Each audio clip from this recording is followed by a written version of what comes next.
ராமலிங்காபயம்.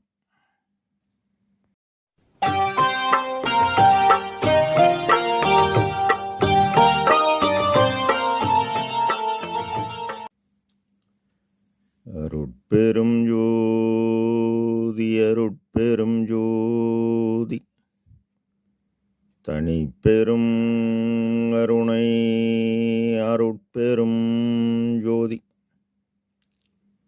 எல்லா உயிர்களும் இன்புற்று வாழ்க. வள்ளல் மலரடி வாழ்க வாழ்க. திருச்சிற்றம்பலம். அருட்பெருஞ்சோதி ஆண்டவரின் பரிபூரண அருளை பெற்ற அருட்பிரகாசம் பெருமானின் திருவடிகளை மனமொழிமையால் போற்றி பணிகின்றேன் தயவுடன். நாம் செய்த செயலின் விளைவாக இன்பதுன்ப அனுபவங்கள் யாவும் வந்து கொண்டே உள்ளது. அவ்வாறு வருகின்ற துன்பம் யாவும் பொறுத்து எல்லா உயிரும் இன்பமாக வாழ எண்ணி நாம் செயல்பட்டாலே நமக்கு ஆன்ம லாபம் கூடும்.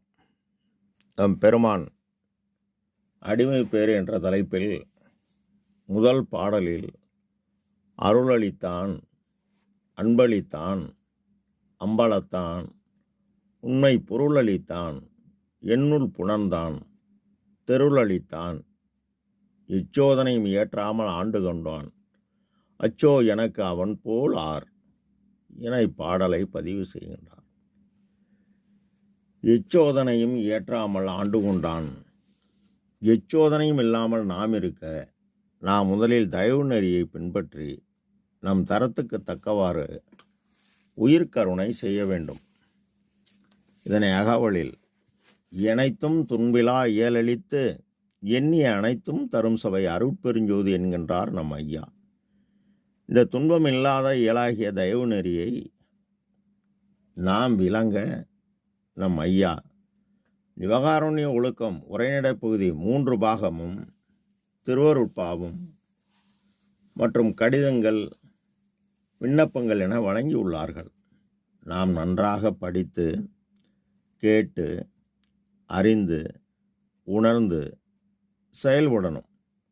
செயல்பட்டால் தீவினை குறைய குறைய நல்வினை கூடி கூடி எந்த துன்பமும் வராது. எனவே ஐயா சிவகாருண்ய ஒழுக்கமே கடவுள் வழிபாடாக்கி அதை செயல்படுத்த 23/5/1867 வைகாசி 11 நன்னாளில் வடலூர் பெருவழியில் சத்திய தர்மசாலை நிறுவி கோடான கோடி ஏழைகள் பசியை போக்கியவர். அவர் பரோபகார செயல் செய்ததால் அவருக்கு ஆற்றல் கூடியது.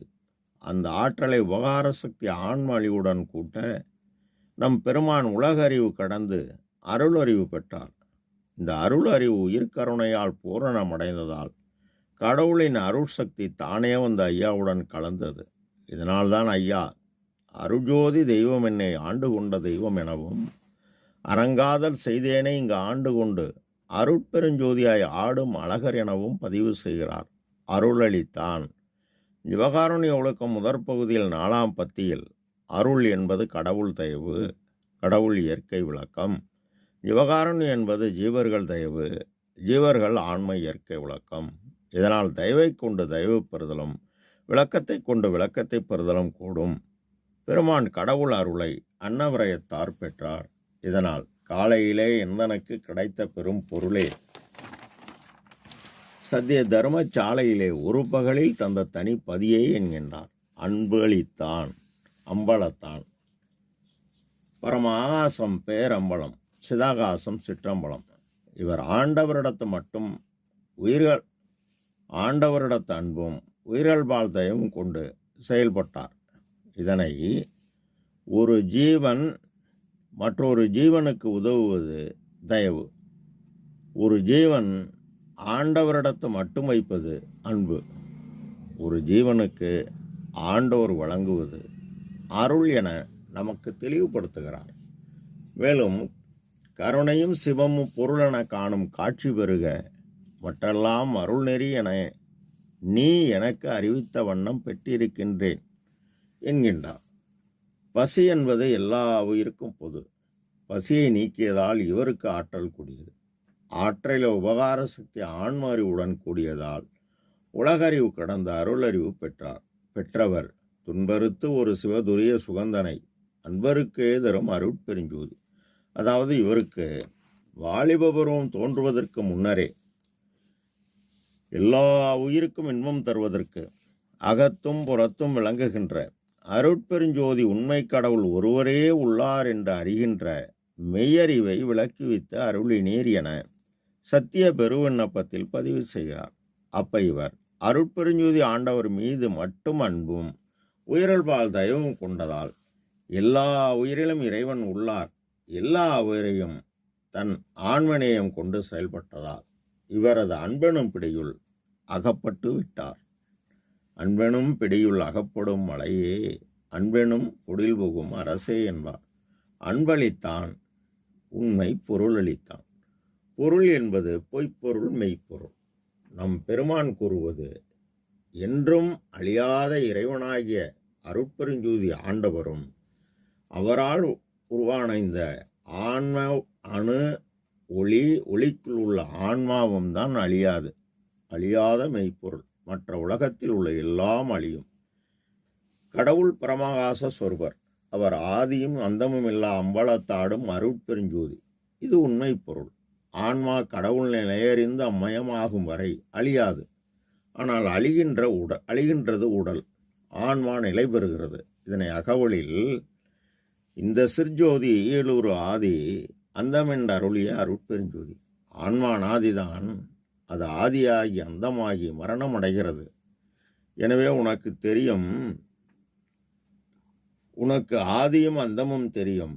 எனவே நீ எனக்கு அனாதியான நிலையை கொடு என்கின்றார். ஆதியும் அந்தமும் அறிந்தனை நீயே, ஆதியாகி இந்த பிறவிலே அனாதியான நிலையை அடையனை அருளிய அருட்பெருஞ்சோதி என்கிறார். எவ்வாறு அடைந்தார்?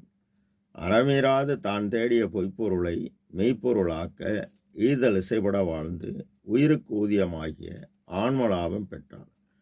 ஆன்மலாபம் பெற்றதால் கடவுள் அருட்சக்தி 31,874 உண்மை பொருள் அளித்தார். கடவுள் நிலையறிந்து அம்மயமாகி உள்ளார். என்னுள் புறந்தான். புணர்தல் என்பது ஒன்றுடன் ஒன்று கலந்தார், பிரிக்க முடியாது. டீ போல் எவ்வாறு புணர்ந்தார் என்னை எனில், என்னை ஏறான நிலைமிசை ஏற்றியது தயவு. தயவு என்னும் கருணைதான் தூக்கிவிட்டது. அந்த தயவுக்கு ஒருமை வர வேண்டும். அந்த ஒருமை வந்தால்தான் தயவு வரும். தயவு வந்தால்தான் பெரிய நிலைமையில் ஏறலாம். இப்பொழுது இவனுடைய அறிவு, அதாவது அறிவு என்பது ஆன்ம ஒளி அண்டாண்டங்களுக்கு அப்பாலும் கடைந்திருக்கிறது. இதனை 3916 பாடலில் எல்லாம் வல்ல தனித்தலைமை பெரும்பதியாகிய அருட்பெருஞ்சோதி இறைவன் நான் இருக்கும் குடிசையில் வழிந்து நுழைந்து எனக்கே நல்ல திரு அருளமுதம் நல்கியது அன்றியும் என் ஊனிருக்கும் குடிசையிலும் வந்து நுழைந்தடியேன் உள்ளமெனும் சிறு குடிசையிலும் நுழைந்தனையே என்கின்றார். ஐயா, தெருள் அளித்தான். தெருள் என்பது இருள், மருள், தெருள், அருள். தெருள் என்பது தெளிவு, அறிவு, ஒளி, விளக்கம், ஞானம் ஆகும். பெருமான் அறிவு வழங்கிய ஜீவர்களுக்கெல்லாம் ஜீவகாருண்ய ஒழுக்கமே கடவுள் வழிபாடு. இந்த வழிபாட்டை பலகாலம் செய்ய செய்ய விளக்கத்தை கொண்டு விளக்கத்தை பெற்று கடவுளை ஆன்ம அறிவை கொண்டே அறிய வேண்டும். அவ்வாறு அறிந்தால் தெளிவு பெற்று கடவுள் நிலையறிந்து அம்மயமானார். அச்சோ, ஆச்சரியப்படும்படியாக எனக்கு இயற்கை உண்மை கடவுள் போல் யார் உள்ளார் என ஆச்சரியப்படுகிறார். காரணம், தன்னையே தந்து என்னை அருளொளியால் வேதிய மாற்றம் செய்து, அதாவது ஒளிதேகம் பெற்று மறைந்து நின்று உலகலாம் போற்ற ஒளிவடிவாகி காரியப்பட்டு கொண்டுள்ளார்.